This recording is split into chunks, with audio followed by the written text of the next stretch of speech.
Assalamualaikum warahmatullahi wabarakatuh dan selamat sejahtera. Hai semua pelajar saya, apa khabar? Sihat di rumah? Harap sihat bersama keluarga di rumah. Manakala kita pun tak boleh nak berjumpa secara face to face di universiti, jadi kita menggunakan platform ini sebagai satu cara untuk kita menyampaikan maklumat dan menjalankan kelas seperti apa yang kita harapkan dah seperti sebelum ni. Okey, jadi hari ini kita akan menyentuh sedikit topik mengenai ekonomi keusahawanan.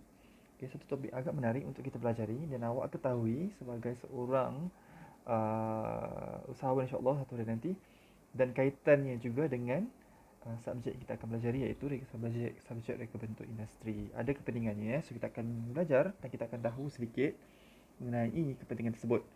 Okey, seperti biasa sebelum saya memulakan pembentangan saya sukalah untuk menerangkan sedikit mengenai kandungan pembentangan saya untuk hari ini. So kita akan pelajari tiga tajuk utama. Yang pertama ialah pengenalan kepada ekonomi keusahawanan. Kita akan belajar sedikit mengenai apakah itu yang dimaksudkan dengan usahawan dan kaitannya kepada industri dan juga reka bentuk dan pengaruhnya kepada ekonomi. Yang kedua ialah kita akan mengetahui tentang konsep kos. Okey, tentang apakah klasifikasi kos yang terlibat dalam merancang kewangan sesuatu reka bentuk industri. Dan juga yang terakhir kita akan menganalisis juga kos-kos reka bentuk dengan cara dan juga kaedah yang bersesuaian untuk dilaksanakan semasa membina produk dan juga pada masa yang sama untuk menentukan kos keseluruhan bagi penghasilan sesebuah produk baru ataupun produk-produk industri. Okey, kita akan masuk kepada usahawan. Seperti biasa, definisi usahawan ni lebih kepada definisi lah. Ingin mengetahui sebenar-benarnya konsep asas kepada usahawan. Okay, banyak pengertian yang kita boleh dapat di luar, dan apa yang dapat saya nyatakan di sini ada beberapa definisi usahawan yang boleh kita dalami dan kita fahami dan saya ingin tekankan di sini hanya beberapa lah. So kita akan mulakan mengenai Kamus Dewan edisi baru. Usahawan ini dapat didefinisikan sebagai individu yang mengusahakan sesuatu perusahaan, iaitu pengusaha. Pengusaha yang dimaksudkan sebagai pekerjaan secara besar-besaran untuk membuat barang industri atau pekerjaan berniaga secara besaran. Okey, dari segi pandangan barat, American International Edition juga ada menyatakan bahawa usahawan ini merupakan seorang ahli perniagaan yang mengambil risiko menggabungkan faktor-faktor pengeluaran termasuk modal, buruh, bahan dan menerima ganjaran melalui keuntungan daripada nilai pasaran barangannya. So jadi pada definisi ini kita dapat lihat di mana ahli perniagaan ni, usahawan sendiri perlu mengambil risiko dengan menggabungkan pelbagai perkara.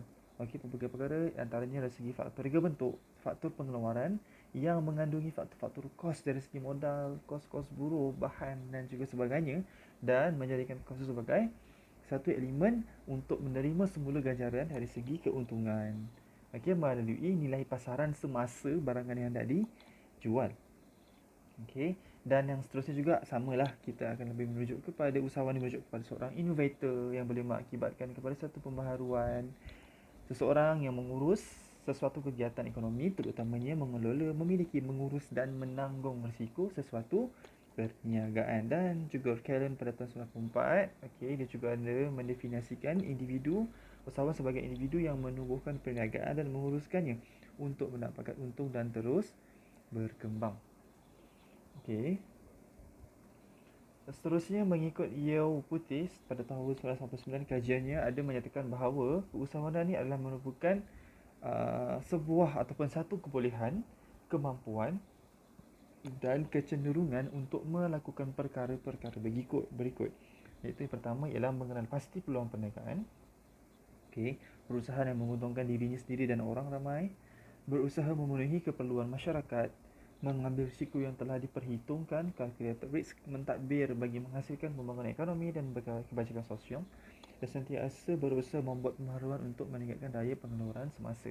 So bila kita baca definisi ini, nampak besar sebenarnya impak usahawan kepada masyarakat terutamanya, dan juga dari segi apa? Dari segi peribadi diri untuk menjadi seorang usahawan yang berjaya.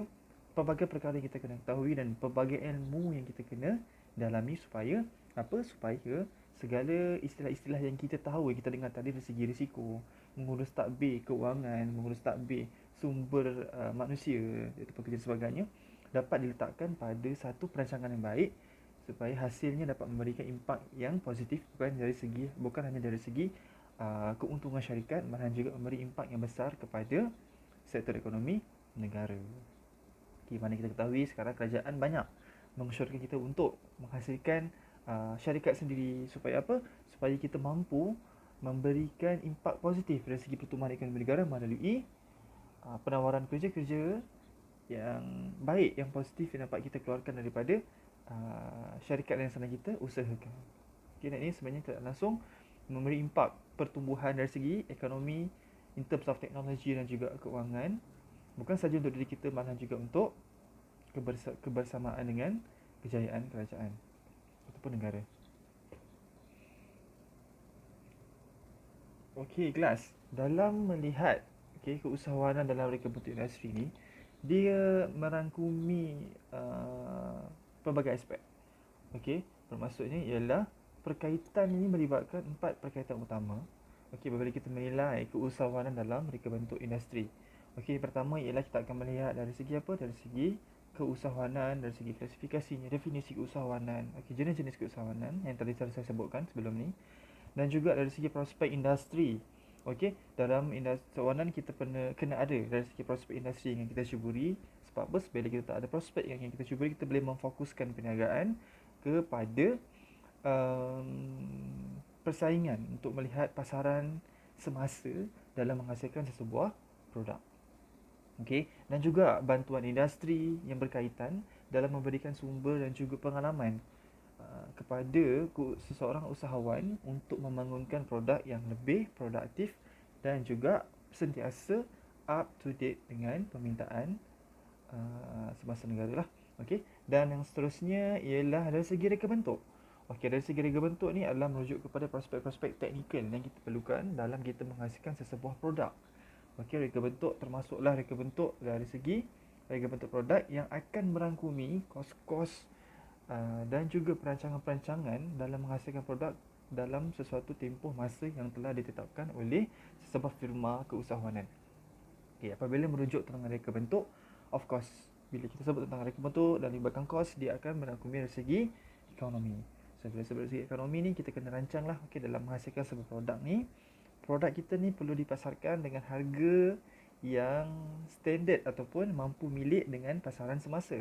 Okey, kita tidak boleh buat produk yang kita rasakan menghasilkan produk yang mungkin terlalu berkualiti ataupun terlalu tidak berkualiti pun tidak boleh juga. So dia kena stabil. Bermaksud bina produk yang berkualiti dan pada masa yang sama kita tidak ketinggalan dari segi persaingan dari segi harga di pasaran-pasaran semasa melibatkan prospek industri yang berkaitan bersamaan lah. Okey, kena tahulah, kita kena tahu.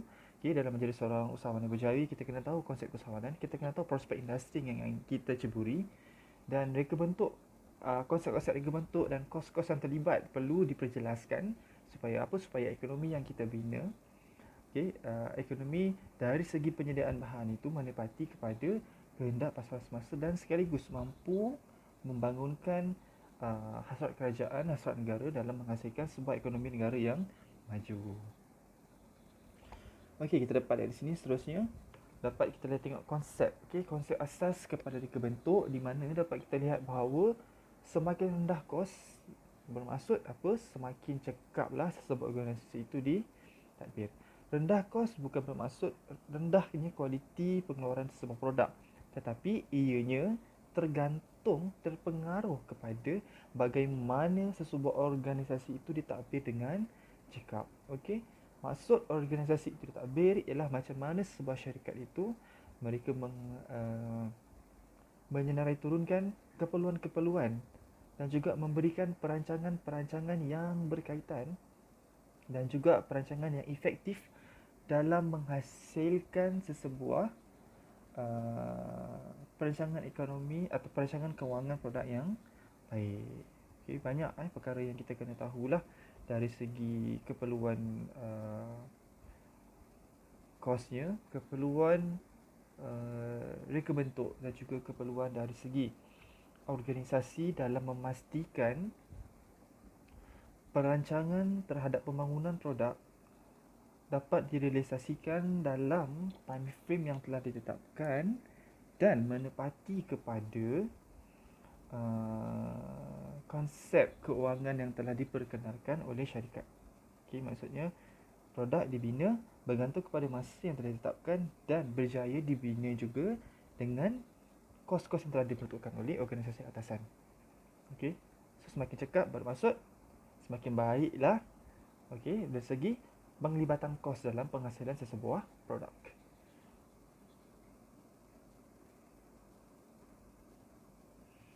Okey, dapat kita lihat di sini penerangan lebih lanjut. Okey, setiap aktiviti ini pastinya akan melibatkan kos. Okey, maklumat tentang kos amat penting, okey, kepada penguruslah terutamanya untuk membantu mereka dalam membuat keputusan seperti menilai permintaan pasaran dan kos produk, keputusan bermusim, rancangan insentif, perkongsian untung dan sebagainya.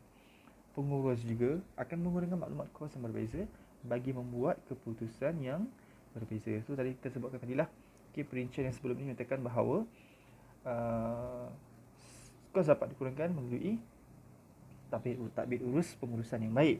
So ini yang dimaksudkan bila pengurus mentadbir urus syarikatnya dengan membuat keputusan yang rasional dan efektif dalam menilai permintaan pasaran dan kos-kos produk yang terlibat. Okey, keputusan yang bergantung kepada permintaan pasaran yang bermusim dan juga maklumat kos yang efektif dalam menilai semula perbezaan kos dan juga keperluan proses untuk menghasilkan produk dapat memastikan bahawa sesebuah syarikat itu mampu menghasilkan sebuah perancangan pengeluaran yang baik dari segi keuangannya. Okey, perlu adalah perancangan kewangan yang baik akan memastikan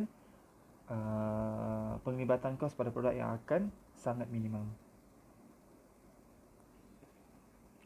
Okey, bila kita menyebut tentang konsep kos, okey, kita menyebut tentang konsep kos.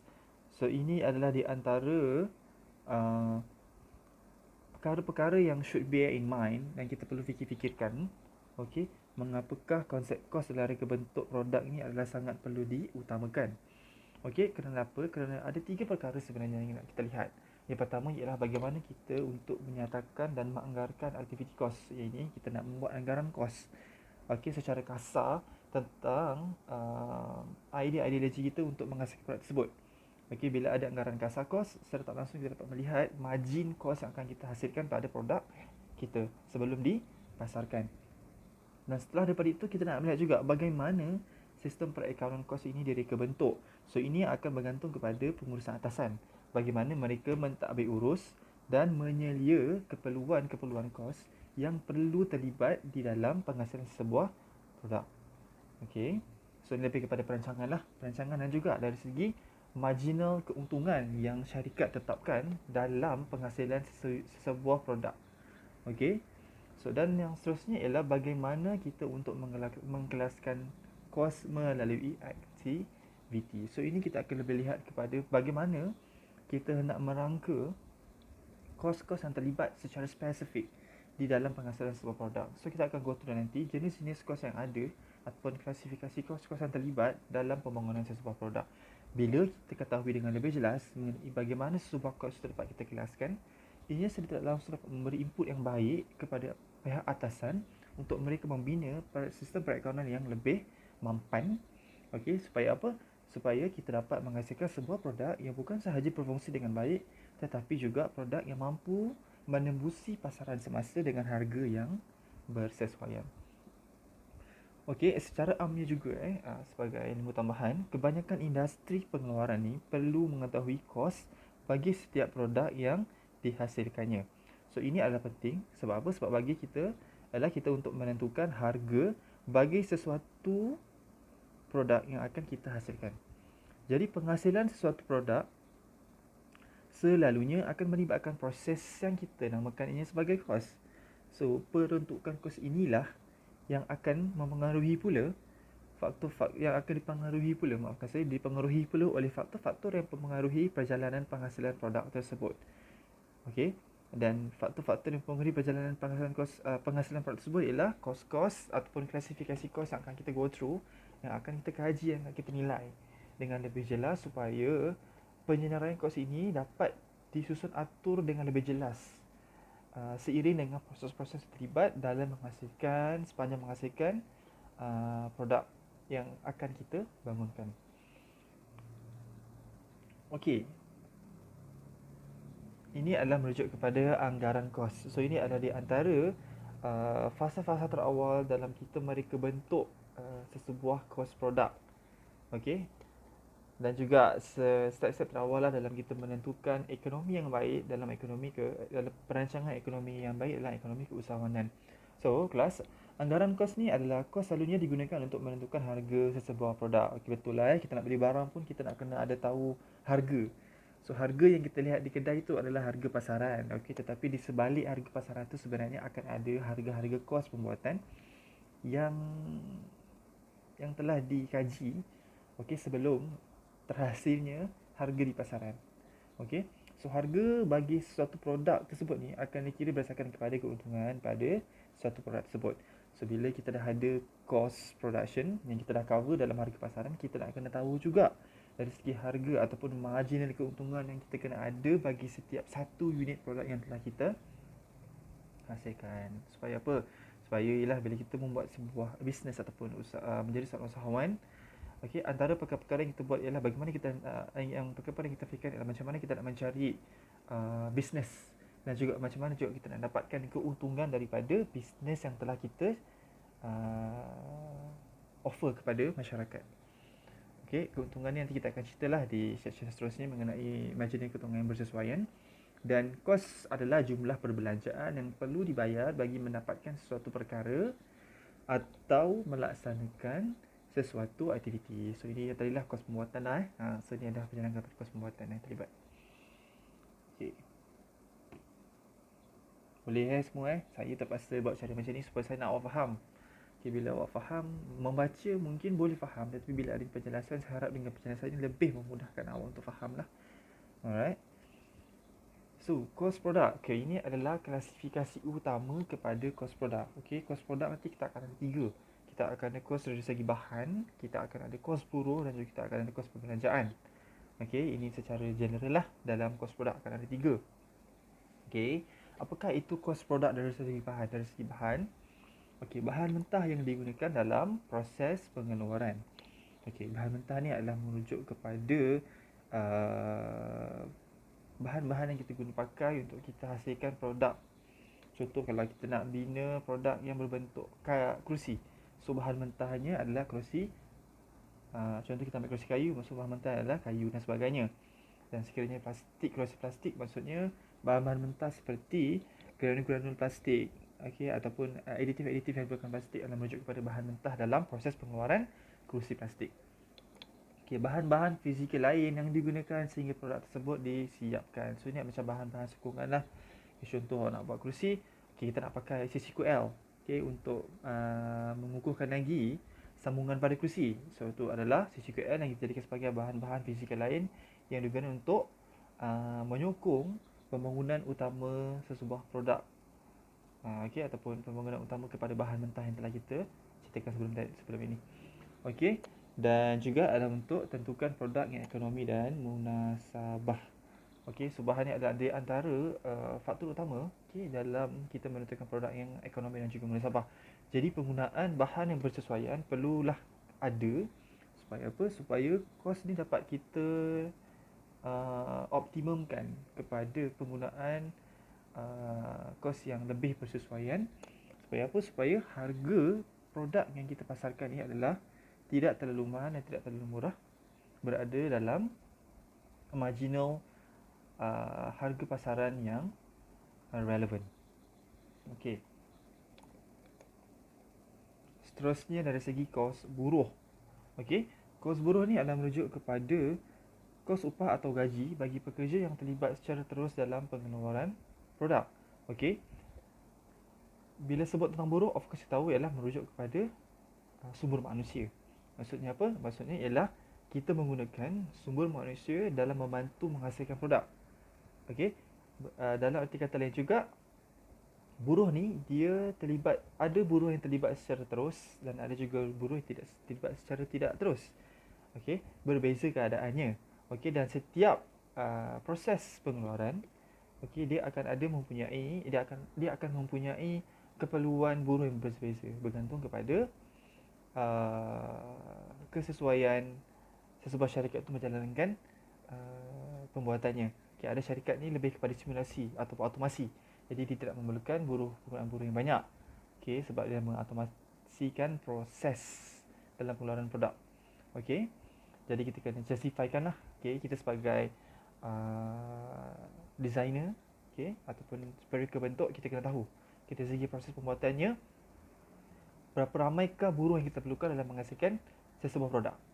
Okay, bila adanya justifikasi yang lengkap mengenai penggunaan buruh, kita dapat control, kita akan dapat kawal selia penggunaan buruh ini supaya dia tidak terlalu banyak penggunaannya.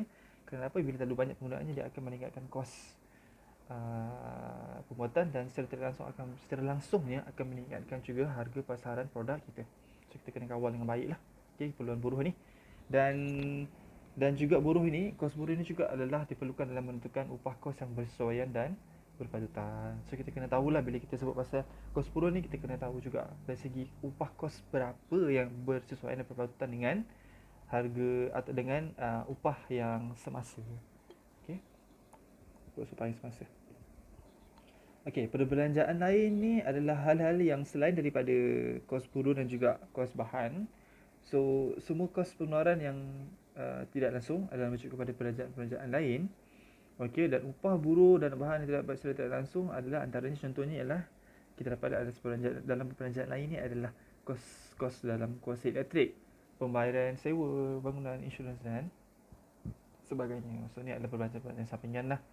Perbelanjaan sampingan yang diperlukan dalam menyokong proses pengeluaran pembuatan sesebuah produk. Nanti kita akan go through lebih jelas. Okey. Ada 3 lah konsep tadi Kita akan ada kos upah, kos bahan dan juga kos perbelanjaan lain. Okey.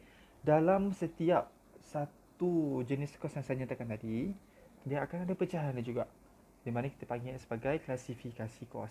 Okey, dalam setiap kos-kos yang tersebut yang tadi saya nyatakan, kita akan ada kos langsung dan juga kos tidak langsung. Okey, apakah yang kita masukkan dengan kos langsung? So, kos langsung ni adalah kos yang boleh dihubungkan secara terus kepada sesuatu kerja, produk atau perkhidmatan. Dalam arti kata lain ialah kos yang terlibat secara terus-menerus kepada penghasilan produk kita. Okay, for example, kita ambil contoh kos bahan langsung, dia adalah merujuk kepada bahan mentah yang digunakan dalam membuat sesuatu produk. Bahan mentah adalah antara bahan terutama dalam membina produk. So, dia jadi bahan langsung. Kos buruh langsung, ia adalah upah yang dibayar kepada pekerja yang menghasilkan produk atau gaji. Okey, berarti dalam kata-kata lain ialah buruh yang terlibat secara langsung dalam memasang atau menyiapkan produk kita, produk kepada produk akhir. Okey, bila terlibat secara langsung, kita akan panggilnya sebagai, kita akan kenalinya sebagai kos buruh langsung. Okey, yang terlibat 24/7 sepanjang proses penghasilan. Okey, yang dia akan termasuk di bawah kos buruh langsung. Dan juga kos perbelanjaan langsung. So, kos perbelanjaan langsung ni adalah perbelanjaan yang ditanggung khusus untuk sesuatu kerja. Contohnya peralatan yang disewa khusus untuk sesuatu kerja. So, ambil contoh mudah, okay, yang melibatkan contoh paling mudah ialah subkontraktor. Contoh awak nak buat projek A, okay, awak perlukan standard proses yang perlu dibuat di luar syarikat ataupun di luar workshop awak sendiri. Okay. Jadi ini akan menjadi salah satu kos langsung. Sebab apa? Sebab kos tersebut diperlukan untuk membina produk awak. Jadi bila diperlukan untuk membina produk tersebut, dia adalah sebahagian daripada kos perbelanjaan langsung yang dilakukan di luar kemampuan kita yang sedia ada. Okey? So sebab tu kita panggil sebagai perbelanjaan yang ditanggung khusus untuk sesuatu kerja dalam membangunkan produk yang akan kita bina. Jadi bila adanya ketiga-tiga ni, dia akan membawa kepada satu kos yang kita namakan sebagai kos utama.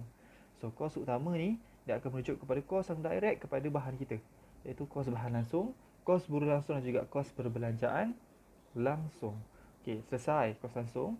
Kita akan lihat pula dari segi kos tidak langsung.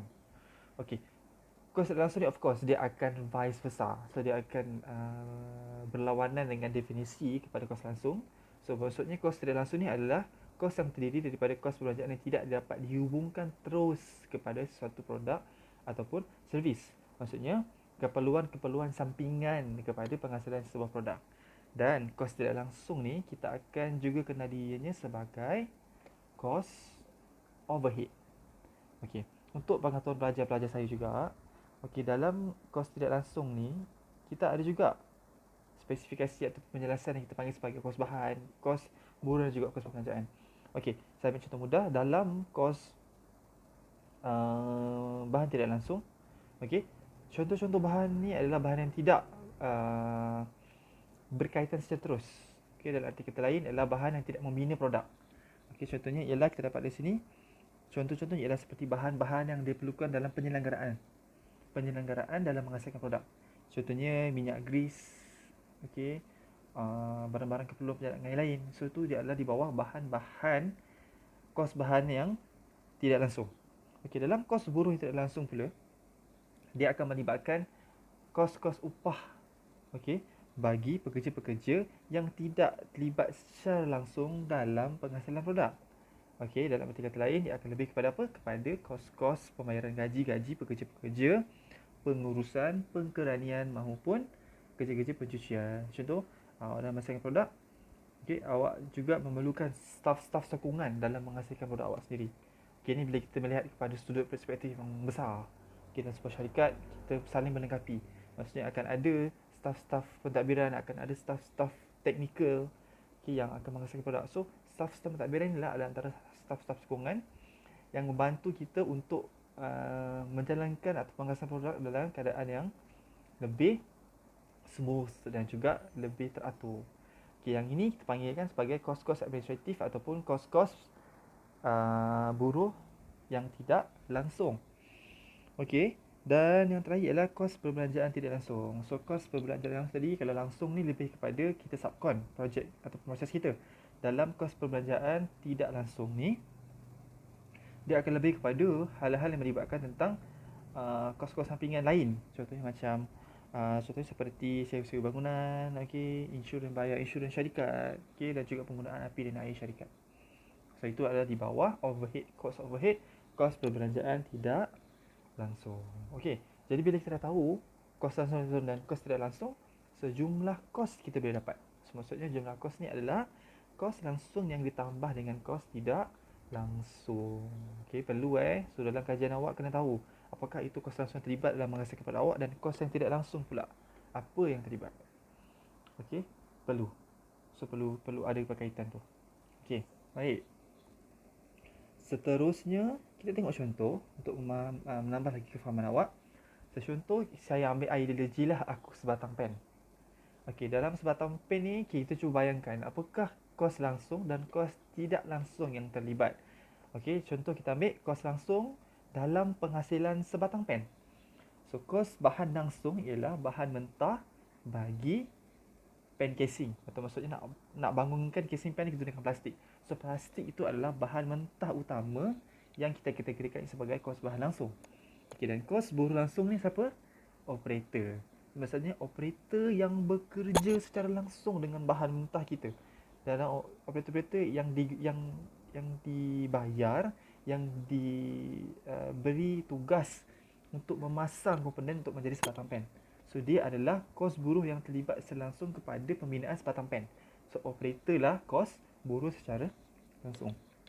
Kos perbelanjaan secara langsung, okey, adalah terlibat dari segi pembelian dakwat pen daripada syarikat lain. Contoh, syarikat kita ni, okey, kemampuannya adalah untuk menghasilkan casing sahaja. Okey, tapi dari segi dalaman untuk ink tu kita tak ada teknologi. So, kita subkon proses tu, kita ambil daripada syarikat lain, kita beli dan kita masukkan untuk membina, untuk melengkapkan proses penghasilan sebatang pen. Okey, so maksudnya kita membuat pembelian khusus, okey, ataupun sewaan khusus daripada syarikat luar. Dan ini kita gelarkan sebagai kos perbelanjaan langsung. Okey. So, macam mana pula dari kos tidak langsungnya? Okey, kita lihat dari segi kos bahan secara tidak langsung. So, dia akan merujuk kepada yang saya contohi minyak-minyak grease ataupun mungkin peralatan-peralatan tambahan, pembelian gear dan sebagainya untuk kerja-kerja penyelenggaraan jig dalam proses pemasangan pen. Jig fixture ni macam ibarat satu peralatan yang kita gunakan untuk memudahkan cara bekerja dalam melaksanakan kerja-kerja pemasangan komponen. So dia adalah dia tidak terlibat secara langsung kepada penghasilan produk. Okey, dia adalah sokongan yang diperlukan untuk menghasilkan produk. Okey, boleh kita pasang secara manual tapi lambat. Okey, jadi kita perlukan sokongan, kita buat jig untuk kita bantu supaya cepat sikit proses penghasilan sebatang pen. Okey.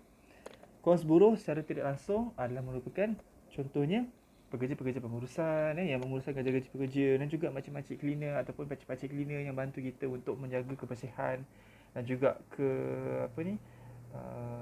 menjaga dari segi keselamatan dan juga kemudahan dalam menghasilkan kerja kita dengan lebih baik. Okey, dan kos perbelanjaan yang tidak langsung contohnya adalah sewa bangunan, okey, insurans bil api dan air, okey, dia adalah di antara kos-kos yang kita kongsi bersama. So maksudnya dia tidak direct kepada kos langsung tapi dia juga terlibat di incurred kos tu dengan faktor-faktor yang meluas. So dia di bawah kos tidak langsung. Okey. Alright, saya harap faham lah konsepnya tu. Kos langsung adalah hal-hal yang terlibat direct kepada parts. Okey, kos tidak langsung ni adalah kos-kos sampingan ataupun kos-kos tambahan yang tidak terlibat secara langsung dengan penghasilan ataupun pembangunan produk yang ingin kita hasilkan. Okey, mudah-mudahan dengan contoh ni awak dapat bayangkan untuk projek awak pula. Alright. Okey. Ni saya gunakan pen ni lah. Banyak lagi contoh pen. Sama je semua pen kan. Tak ada beza. Jadi awak anggaplah semua pen tu sama konsepnya. Okey. Cuma kebetulan saya jumpa pen ni jadi pen ni lah yang menjadi contoh kepada pelajaran kita pada hari ini. Okey. Jangan pula cakap cik kenapa cik pakai pen tak pakai pen lain, tak ada. Pen semua sama. Okey, pen ni beruntung. Jadi contoh kepada kita punya sesi APMP hari ni. Alright, okey. So ini adalah antara contoh contoh pengiraan kos yang lengkap, yang efektif dan saya rasa awak boleh ikut. Ini adalah contoh untuk kos bahan. So dari segi kolom yang pertama kita akan ada list of bahan yang dipakai, yang digunakan dan juga kuantiti yang diperlukan untuk setiap bahan tersebut. Dan kos unit dalam pembelian kayu tersebut dan diterapkan dengan 200 unit, kita akan dapat jumlah yang diperlukan bagi keseluruhan kayu 2 inci kali 3 inci. Sama juga dengan part-part bahan yang lain. Okey, kena clear berapa banyak awak gunakan setiap satu bahan mentah ni. Okey, sebab tu dalam perancangan pengurusan pembuatan, kita nak kena ada satu istilah yang kita panggil sebagai BOM. BOM, Bill of Material. Saya percaya ada pada setengah daripada awak tahu benda ni. So kita nak kena ada penjelasan yang clear mengenai berapa banyakkah kuantiti bahan yang diperlukan dalam kita membina sebuah produk. Dan hal ini perlu diperjelaskan di dalam aspek-aspek yang terdahulu, iaitu dalam peringkat lukisan kejuruteraan, di mana dalam peringkat kejuruteraan kita akan ada satu lukisan yang kita panggil sebagai lukisan komponen. Okey, lukisan komponen ni ataupun lukisan pemasangan yang kita perlukan dan kena ada justifikasi berapa banyakkah kuantiti yang diperlukan dalam setiap komponen untuk pemasangan sebuah produk yang lengkap. So kena jelas BOM ni. So dia akan ada komponen A berapa banyakkah yang diperlukan, komponen B berapa banyakkah yang diperlukan dalam pemasangan produk A dan D. So kena clear. Okey, kena clear. Dalam slide lukisan saya dah nyatakan satu contoh lukisan berserta dengan BOM. So sekiranya awak tak tahu, awak boleh tengok contoh di situ. Okey. Alright. So seterusnya ialah kos upah. Tadi kita cerita mengenai kos bahan secara keseluruhannya, okay, untuk setiap kuantiti yang terlibat bagi setiap bahan yang diperlukan. Dan seterusnya adalah kos upah. So kos upah ni adalah merujuk kepada jumlah jam, okay, yang perlu kita jumlah jam yang perlu kita kira supaya dapat kita tahu nilai kos secara menyeluruh terhadap upah yang diperlukan oleh pekerja yang telah kita hire ataupun yang kita ambil. So if let's say, okay, masa yang digunakan untuk penghasilan satu unit adalah 3 jam. Okay, dan masa yang dianggarkan untuk penghasilan satu unit of course jadi menjadi 300 jam. Dan dapat kita lihat bahawa kadar upah bagi 1 jam kita ambil secara flat rate adalah RM2. Jadi kos upahnya kita darabkan lah secara menyeluruh juga untuk penghasilan keseluruhan unit. So let's say kita nak hasilkan 100 unit, bermaksud kita akan jadi RM2 akan darab dengan 300 serta berapa ramaikah bilangan pekerja yang terlibat. So let's say kita letak seorang sahaja terlibat, jadi ia akan jadi RM600. Sebab tu dia jelaskan terlebih dahulu, pentingnya kita kena tahu berapa ramaikah keperluan buruh. Supaya apa? Supaya dapat kita tahu sebenarnya kos upah sejam ni berapa banyak yang diperlukan dalam perancangan kewangan kita. Jadi kena jelas sih, kena jelas.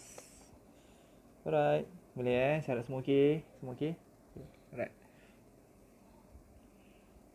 Okey, ini adalah antara kaedah kedua lah. Tadi kaedah pertama yang dapat kita lihat dari segi pengiraan ni agak berbeza lah. Okay, yang tadi kita dapat lihat pengiraannya mengambil kira dulu masa yang digunakan untuk 100 unit, dia dapatkan jam dulu, baru dia darabkan. Okey, kalau macam ni sama juga. Okey, cumanya ialah rumus pada kos upah berbeza. Tadi dia yang pertama tu kita gunakan bilangan pekerja darab dengan masa darabkan dengan kadar upah sejam. Tetapi untuk yang seterusnya ni kita akan gunakan bilangan pekerja darabkan dengan masa jam darabkan dengan kadar upah sejam darabkan dengan jumlah unit. So sama je lah dua step tu. Saya harap awak tak confuse. Okay, baca betul-betul. Okay, tak ada beza. Okay, yang ni adalah merujuk kepada cost overhead. Tadi dah ada cost bahan, dah ada cost buruh dan ni adalah cost overhead. So cost overhead ni lebih kepada sewa, bayaran elektrik, bayaran air, bayaran insurans lah. Tapi kebiasaannya kita akan mikir elektrik dan air sajalah. Okay, untuk kisah awak projek ni, dia tak skop ni tak begitu meluas lah dengan apa yang saya jelaskan. Cumanya saya nak awak tahu, bila bekerja nanti, tiba-tiba awak bekerja dalam sektor pengurusan pembuatan, awak kena faham perihal hal-hal ini. Sebab apa? Sebab bila kita tahu, kita akan dapat idea macam mana kita nak bantu syarikat dalam menghasilkan ataupun mengeluarkan perancangan kewangan ataupun perancangan penggunaan sumber pengeluaran yang optimum. Supaya apa? Supaya dapat kita mengoptimumkan juga penggunaan kos pembuatan dan secara tak langsung dapat kita kawal dari segi harga pasaran produk. Okey. Jadi tak semestinya produk yang berkualiti melibatkan harga pasaran yang tinggi. Tak, bila kita mendapatkan perancangan kewangan dan pengeluaran yang efektif, saya yakin yang kita dapat menghasilkan produk yang berkualiti pada harga yang berpatutan.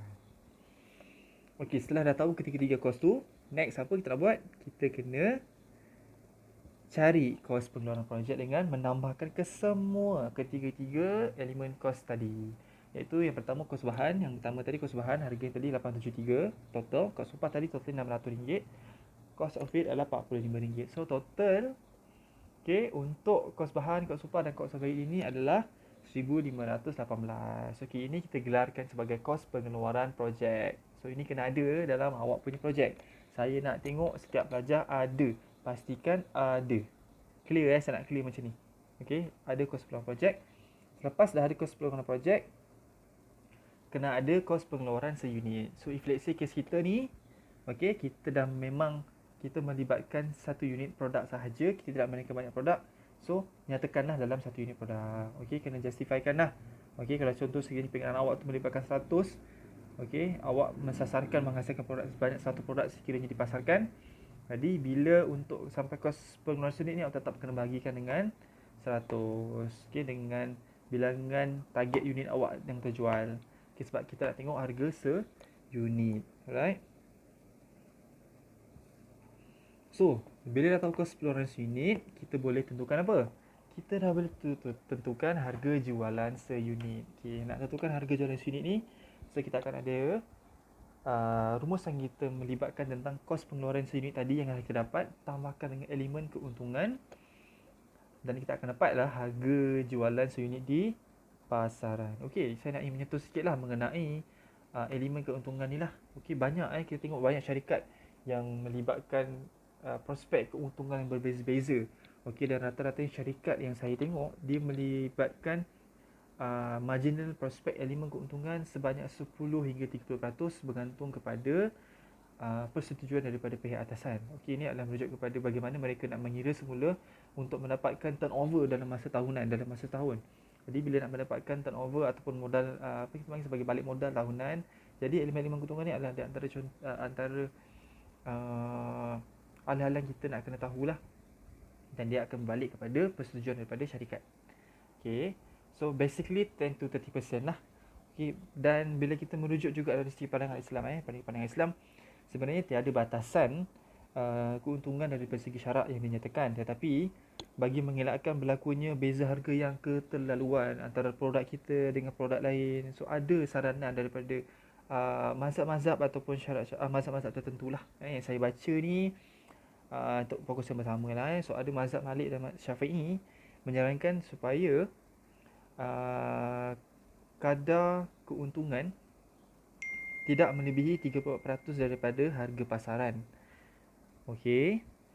Dan juga ada juga mazhab, okey, maksud saya mazhab Hambali menyatakan bahawa ada juga saranan supaya kos keuntungan diurutkan ataupun diletakkan kepada raja harga yang bersesuaian dengan pasaran semasa. So make sense lah kelas letak harga ni kita kena make sense. Jangan fikir terlalu nak cepat kaya sangat, tak boleh. Okey, bila kita berjual ni kita kena tahu juga kemampuan pengguna. Sebab apa? Sebab bila kita jual produk terlalu mahal pun takkan ada orang beli. Jadi kita kena jual produk dengan harga yang ekonomik supaya apa? Supaya kita akan ada buyer yang kepada produk kita. Okey, bila banyak produk orang beli, bila ramai orang beli produk kita, bermaksud akan untunglah kita dalam kuantiti pembelian yang banyak. Okey. Alright, jadi kadar keuntungan ni sebenarnya adalah boleh dinilai mengikut kepada perancangan modal perniagaan.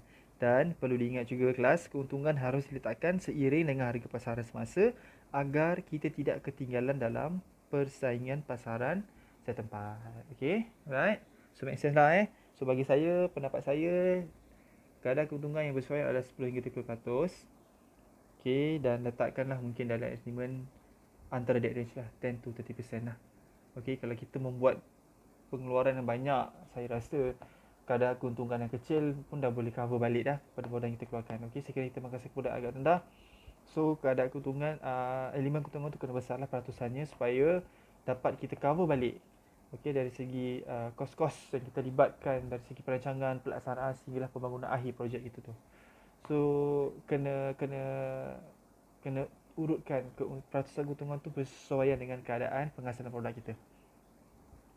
Okey, jadi untuk kelas awak ni, awak fikirkan dengan ahli kumpulan awak, letakkan range, saya letakkan range 10% to 30% dan letakkan justifikasi mengapa awak pilih peratusan tersebut. Tak perlulah jelas, tetapi at least kena ada reason. Must be a reason behind of that, why you choose that kind of percentage. Okey, boleh? Okey, bila dah tahu kos, saya nak sentuh sikit lah mengenai analisis kos yang bentuk. Okey, dengan apa yang tadi kita bincangkan tu sebenarnya dia termasuk sebahagian daripada analisis kos yang bentuk. Okey, tapi ini kita melihat dia punya bigger picture dia. So, analisis kos yang bentuk adalah untuk mengetahui penghasilan produk tersebut secara terperinci dan mendalam. So, kita nak kena get know lah. Bila kita ada analisis kos yang bentuk, kita dapat menjelaskan keperluan tu dengan lebih baik. Okey, ia termasuklah juga kos-kos pembayaran gaji pekerja, penggunaan alat mesin, bayaran bil elektrik dan sebagainya. So, ini adalah antara contoh-contoh klasifikasi kos-kos yang telah kita bincangkan terlebih dahulu tadi. Okey. So, ini adalah contoh yang mungkin siapa yang mungkin tak dapat idea nak buat kos analisis dengan bentuk macam mana, nak dapatkan idea macam mana kos tu kita susun dan sebagainya, kita boleh buat cara macam ni. Kita buat apa? Kita membuat benchmarking, okey, oleh penggunaan operasi-operasi syarikat-syarikat semasa yang ada. So kita buatlah benchmarking pada syarikat-syarikat yang lain. Contoh macam yang dapat kat sini, kita tengok pengeluaran aiskrim yang dimiliki oleh syarikat aiskrim Mona Lisa. So apa yang dia buat ialah dia membuat benchmarking. Benchmarking daripada kilang-kilang aiskrim yang lain. Kita ada kilang A, kita ada kilang B. So tengok produk yang ditawarkan macam mana. So bila produk ditawarkan aiskrim vanila, so berapa pula produk yang ditawarkan per tahun? Contoh 600,000 gallon. So dalam penghasilan 100,000 gallon tu, syarikat kilang A ni, apakah kos aktiviti dan juga kos sokongan yang terlibat? Okey, dan disenaraikan. So kat situ terdapat adalah mesin, pengaduan aiskrim dan juga kos bagi pekerja. So bagi kilang B pula, okey, kilang B dia menawarkan produk aiskrim yang banyak. Ada vanila, ada coklat dan juga jagung. Okey, tetapi dia mengeluarkan 600,000 gallon aiskrim per tahun. Okey, bila sebut per tahun, bermaksud dari segi keperluan kos aktiviti dan sokongan akan jadi berbeza. So maksudnya apa yang dapat dari sini adalah dia tetap juga menetapkan hal yang sama. Ada mesin, kos mesin dan alat untuk menguji warna dan rasa serta aiskrim tersebut, dan penggunaan buruh untuk sepanjang proses penyediaan aiskrim dan menyela pengeluaran produk. So nampaklah kat situ bahawa kos bahan dan juga kos buruh diletakkan akan nampak diletakkan pada tempat yang bersesuaian dengan perancangan dan kita akan dapat lihat sebenarnya kepala tu di mana. Okay, contoh macam kita sendiri, saya nak buat kat kedai aiskrim.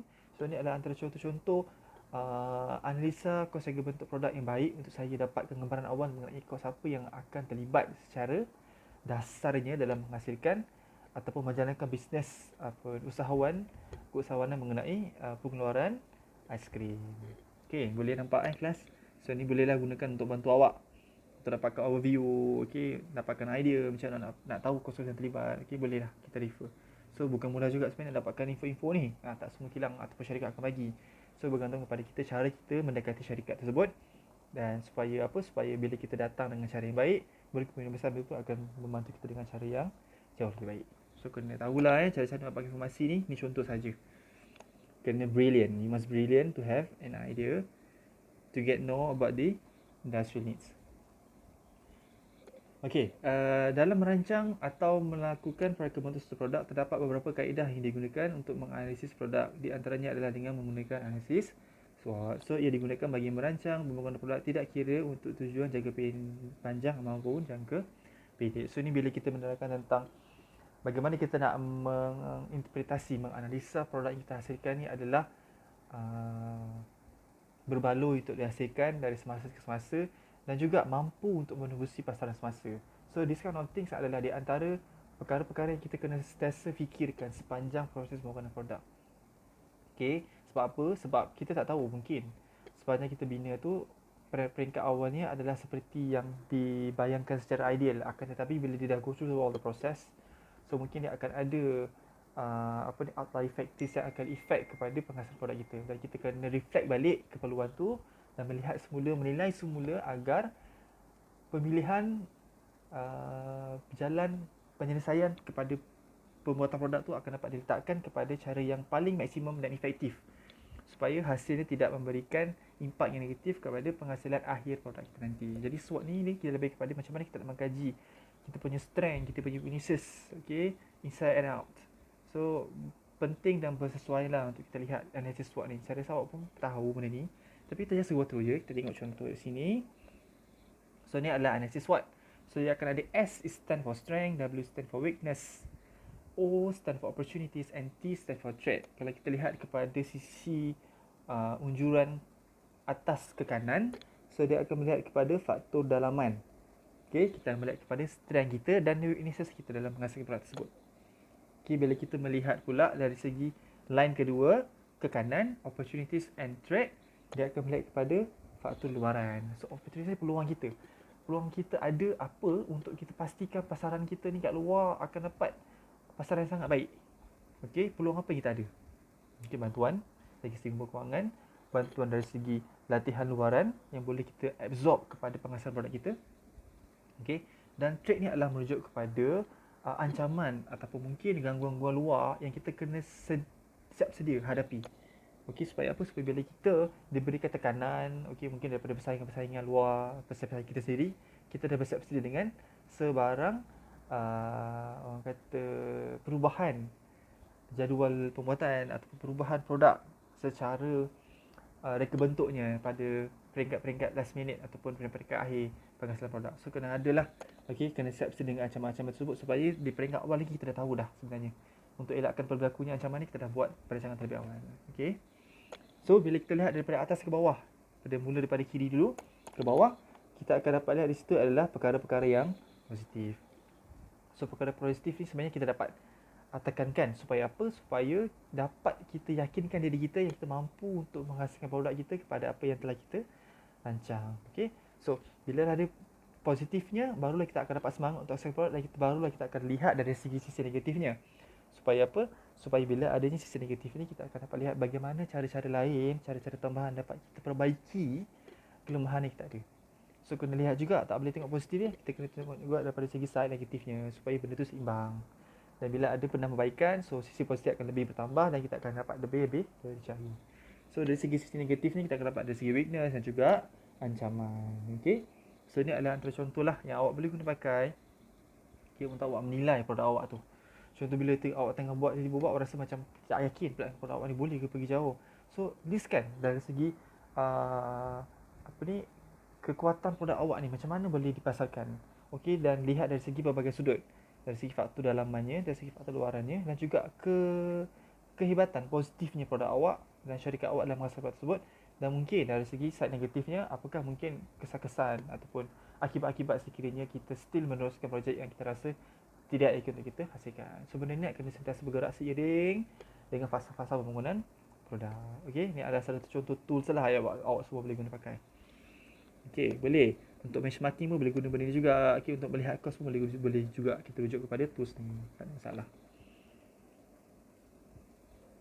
Okey, kelas. Sebulannya ialah sebelum penghasilan sebuah produk, ianya perlulah mengambil kira faktor-faktor reka bentuk, konsep kos reka bentuk, anggaran kos, proses pembuatan dan kos analisis reka bentuk. So ni apa yang telah saya jelaskan sebentar tadi. Kena jelas, kena spesifik supaya dapat kita jelaskan kos tu dengan tepat, dan penggunaan ataupun decision yang keluar dari segi penggunaan bahan, proses pembuatan yang terlibat akan diletakkan kepada keputusan yang efektif supaya dapat kita hasilkan produk yang melibatkan kos yang optimum dan harga yang berbaloi untuk dipasarkan di pasaran semasa. Okay. Dan kos bangunan dan penghasilan juga sangat penting dan perlu diambil kira. So ianya bermula daripada proses mereka bentuk sehingga penghasilan produk akhir. So dengan penghasilan reka bentuk tersebut, ia boleh menjana pendapatan kepada orang yang menghasilkannya. So maksudnya bisnes lah. Okay, bila kita create produk, tak kisahlah produk baru, produk lama, sebenarnya kita create opportunities diri kita sendiri untuk menjadi seorang usahawan yang berjaya, dan juga untuk kita create career, kita create pekerjaan untuk orang yang memerlukan pekerjaan. Okay, maksudnya kita bukan sekadar berjaya untuk diri kita, malah kita bantu juga masyarakat sekeliling kita untuk berjaya bersama-sama dengan kita. Okay, so we create job for people. That's a good things lah. Okay, kita akan bantu untuk create a good economy increment. Okay, kita bantu untuk sokong pertumbuhan ekonomi negara ke arah yang lebih mampan dan positif. Okey. So melalui perangkaan kos pembangunan produk. Okey, melalui kos pembangunan produk, pelajar kena tahulah, okey. Kena sediakan hal berikut saya dah rancang, saya dah tuliskan kat sini, awak kena tahu sebenarnya. Okey, dalam merancang kos pembuatan, kos produk, okey, ataupun kos keseluruhan projek. Okey. Dan memandang dari segi prospek ekonomi keusahawanannya. So ni ada di antara keperluan-keperluan yang awak kena ada. Okey, dan awak kena sediakanlah projek awak. Yang pertama ialah kita kena rancang keperluan pembangunan produk dan kos yang terlibat daripada produk ataupun syarikat yang sedia ada. Benchmarking yang tadi yang saya sebutkan, buat table, tengok.